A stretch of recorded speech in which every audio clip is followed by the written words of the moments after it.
नमस्कार, बुलेटिन में आपका स्वागत है। मैं हूं आपके साथ शांतनु त्रिपाठी। बुलेटिन की शुरुआत करते हैं। सुभाषपा ने अपने प्रभाव वाली सीटों का ब्यौरा तैयार कर लिया है। सुभाषपा अध्यक्ष ओम प्रकाश राजभर ने ब्यौरा तैयार करवाया है और आपको बता दें कि बीजेपी और सुभाषपा के बीच तालमेल पर अगले महीने बैठक होगी और अगले महीने राजभर की बीजेपी नेतृत्व के साथ बैठक होगी। सूत्रों के हवाले से खबर सामने आ रही है और लोकसभा चुनाव के मद्देनजर दोनों दल एक बार फिर से साथ आ सकते हैं और दोनों दल समझौते के फार्मूले पर विचार कर रहे हैं और इसी संबंध में अगले महीने बैठक भी प्रस्तावित है। ओपी राजभर 2022 के चुनाव का अपना लेखा जोखा रखेंगे। विधानसभा चुनाव का लेखा जोखा रखकर अपनी दावेदारी ओपी राजभर पेश करते हुए नजर आएंगे।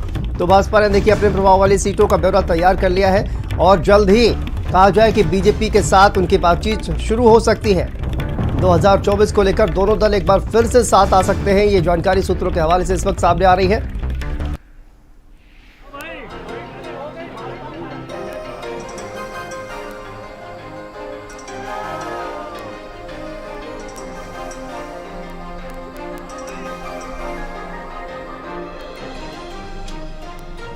तो देखिए, विधानसभा चुनाव का लेखा जोखा रखकर अपनी दावेदारी पेश करेंगे ओपी राजभर और सुभाषपा ने अपने प्रभुत्व वाली, अपने प्रभाव वाली जो सीटें हैं उनका ब्यौरा भी तैयार कर लिया है। बीजेपी सुभाषपा के बीच तालमेल पर अगले महीने बैठक होगी और इसके बाद 2024 के लोकसभा चुनाव को लेकर दोनों दल एक बार फिर से साथ आ सकते हैं। बातचीत में क्या रास्ता निकलेगा ये आने वाला वक्त जो है वो बताएगा, लेकिन दोनों ही पार्टियां अब कहीं ना कहीं बातचीत के लिए फिलहाल साथ बैठने को तैयार दिख रही हैं। हमारे साथ हमारे संवाददाता सीमाब नकवी जुड़ गए हैं। सीमाब, क्या जानकारी सामने आ रही है? सुभाषपा और बीजेपी के बीच में कहा जाए कि बातचीत हो सकती है, इसको लेकर क्या कुछ जानकारी अभी तक सामने आ रही है?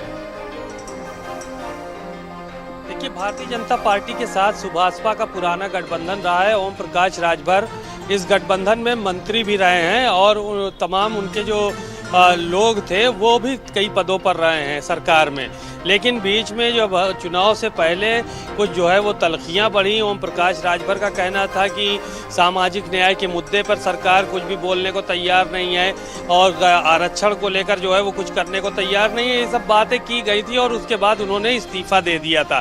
फिर 2022 में समाजवादी पार्टी के साथ, अखिलेश यादव के साथ उनका गठबंधन हुआ, उसके साथ मिलकर जो है वो चुनाव लड़ा और अब फिर से एक बार माना जा रहा है कि 2024 से पहले ये गठबंधन जो है वो ओम प्रकाश राजभर और भारतीय जनता पार्टी के बीच हो जाएगा।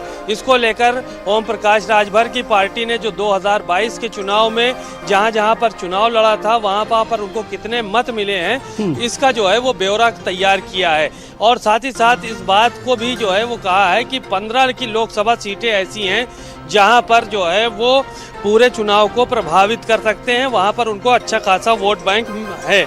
उन लोकसभा सीटों की अगर बात की जाए तो घोसी है, बलिया, गाजीपुर, चंदौली, मछली शहर, बस्ती, सलेमपुर, मिश्रिक, संत कबीर नगर, कुशीनगर, डुमरियागंज, महाराजगंज, आजमगढ़, जौनपुर और अंबेडकर नगर। ये इतनी जगहों पर जो है वो कई सीटों पर उन्होंने विधानसभा के चुनाव लड़े थे और कई सीटों को प्रभावित किया था। कहीं 1 लाख वोट मिला था, कहीं 1.5 लाख मिला था, कहीं 90,000, 85,000, 35,000, इस तरह से वोट जो है वो उनकी पार्टी को मिला था। तो उसी चीज़ का ब्यौरा तैयार किया है। माना ये जा रहा है कि अभी जो है वो बैठक इनकी भारतीय जनता पार्टी के नेताओं के साथ होगी और उसमें ये अपना ब्यौरा रखेंगे, तब गठबंधन की बात को जो है वो आगे बढ़ाया जा सकेगा।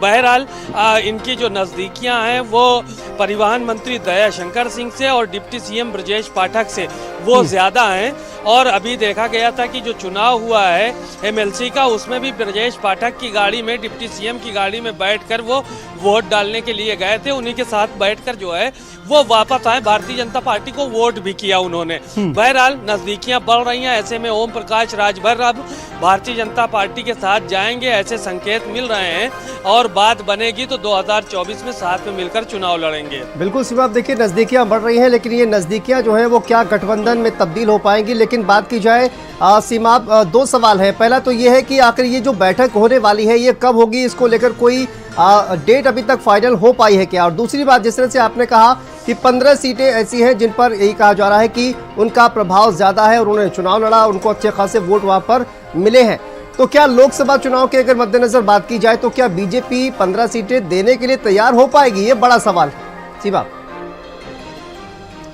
देखिए, मांग तो आदमी करता है ज्यादा की मिले कितनी सीटें, ये अलग बात है। बहरहाल ओम प्रकाश राजभर जो है वो बहुत ज्यादा जो है वो अखिलेश यादव जो से नाराज हैं और साफ तौर पर यही कह रहे हैं कि अखिलेश यादव ने जो वादे किए थे गठबंधन को लेकर वो पूरे नहीं किए।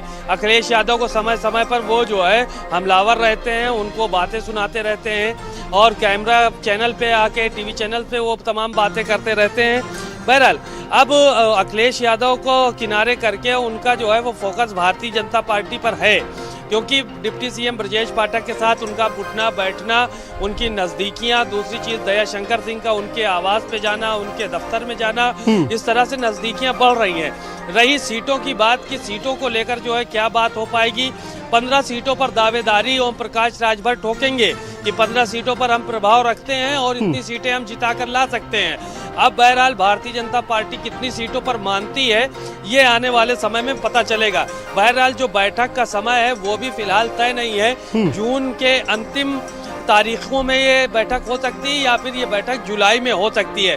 बहरहाल खाका बुनना तैयार हो गया है, क्योंकि और भी दल भारतीय जनता पार्टी के साथ जुड़े हुए हैं। निषाद पार्टी है, अपना दल है, अगर ओम प्रकाश राजभर जुड़ जाते हैं तो वो भी इसके साथ जुड़ जाएंगे। तो बहरहाल तमाम बातें होंगी, अभी तमाम सीटों पर बंटवारा होगा, तो फिर अभी तो फिलहाल गठबंधन को लेकर तमाम अटकलें हैं, बैठ के बात होगी। अगर सारी बातों पर जो है वो तैयार हो जाते हैं तो फिर ये चुनाव भारतीय जनता बिल्कुल पार्टी सीमा, आप देखना होगा कि आखिर ये गठबंधन हो पाता है या नहीं, या फिर कितनी सीटें जो है वो बंटवारे में सामने आती है। बहुत बहुत शुक्रिया आपका इस तमाम जानकारी के लिए सीमा।